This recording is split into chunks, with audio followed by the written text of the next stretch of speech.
Hello and welcome to France in Focus. Finding out exactly what happened in a murky past and then coming to terms with those realities is often a painful and a prickly process.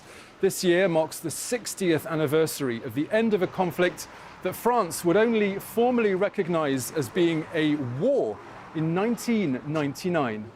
Between 1954 and 1962, swords were locked between France and Algeria, with nationalists in the North African country determined to push the colonisers out. No official death toll has ever been established, but it's thought that hundreds of thousands of people died. Now, along the tranquil shores of Lake Geneva in March 1962, a peace deal was finally agreed to. The Evian Accords would eventually result in the guns falling silent and independence being declared in July that very same year, after 132 years of French rule.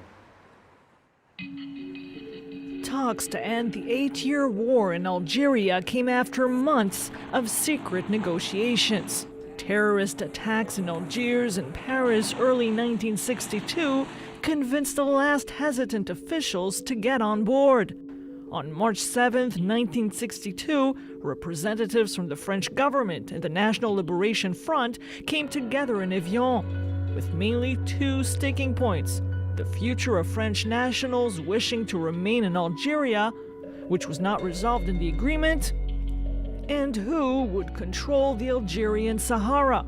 France managed to remain in charge for several years in that region, strategic for the oil industry and the development of nuclear weapons.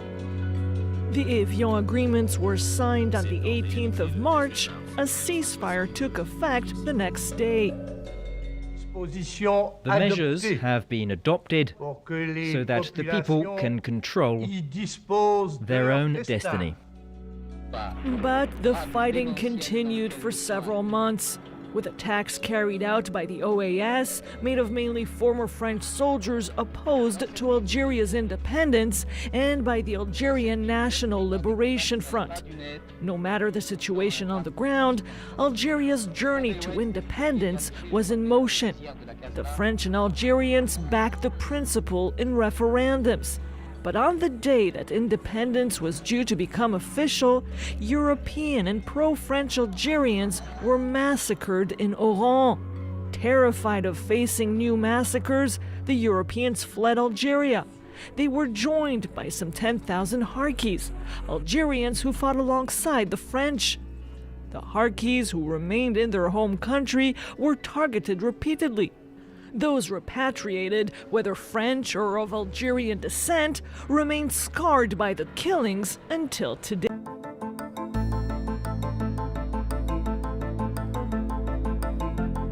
Now, recently, the French government has tried to break the silence on the war after what some see as being a prolonged period of official amnesia.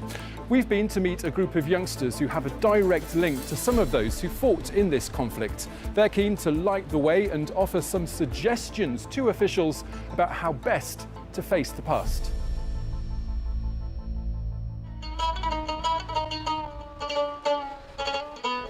"60 years ago, tens of thousands of people arrived from Algeria in Marseille.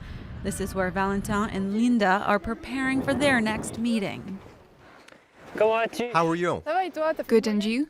She is a descendant of an Algerian National Liberation Front, or FLN, fighter. His grandparents were French settlers in Algeria. For several months, they have been working together to preserve Franco-Algerian memories. This photo dates from 1956. My grandparents were getting married, not far from Blida. It was the beginning of the war. They wanted to put a couple getting married in the newspaper to show that everything was fine in Algeria, that it wasn't that terrible. My pro-independence grandfather said that during the war there were actually no heroes. There were only people who wanted to save their lives, save their family. That was it.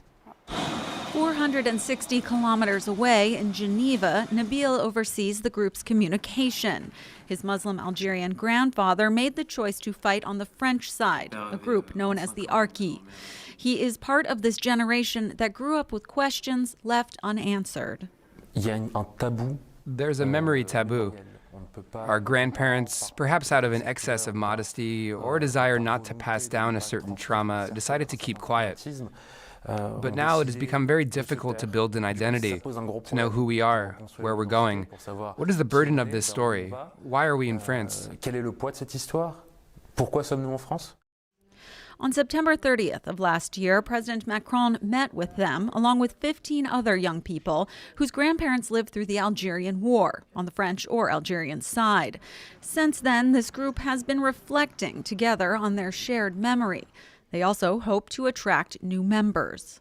We would now like to widen the circle for other young people to join us. We have set up public meetings for that. There are so many people affected by the story, by these memories, that it's a shame to miss out on this collective reflection.